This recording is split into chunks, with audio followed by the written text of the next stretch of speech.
प्राचीन काल की बात है। एक छोटे से गांव में एक साधु महाराज रहते थे। वे ज्ञान और तपस्या में लीन रहते और लोगों को धर्म और कर्म का ज्ञान देते थे। गांव के लोग उनका बहुत सम्मान करते थे। एक दिन एक व्यक्ति साधु के पास आया और बोला, गुरुदेव, मैं एक बात समझ नहीं पाता। कई बार अच्छे लोग दुख भोगते हैं और बुरे लोग सुखी रहते हैं। ऐसा क्यों? साधु मुस्कुराए और बोले, इसका उत्तर तुम्हें एक कहानी से दूंगा। 3 यात्री जंगल से गुजर रहे थे। रास्ते में उन्हें एक थैली मिली जिसमें सोने के सिक्के थे। उन्होंने तय किया कि वे इसे आपस में बांट लेंगे, लेकिन लालच आ गया। पहला व्यक्ति बोला, मुझे भूख लगी है, मैं कुछ खाने का इंतजाम करता हूँ।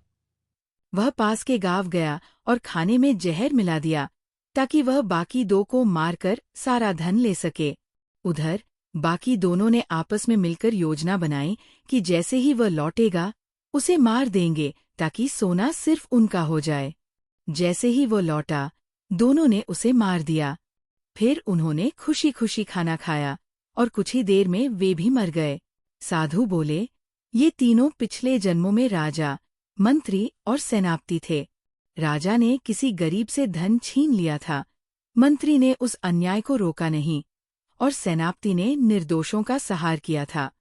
पिछले जन्म के पापों का फल इस जन्म में मिला। कर्मों का फल देरसबेर जरूर मिलता है। गुरुदेव, अब मैं समझ गया कि अच्छे कर्म ही असली धन है।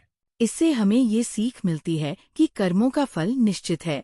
समय आने पर हर व्यक्ति को अपने अच्छे या बुरे कर्मों का परिणाम भुगतना पड़ता है।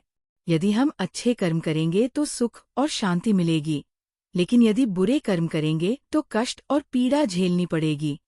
इसलिए हमें हमेशा सत्य, न्याय और धर्म के मार्ग पर चलना चाहिए।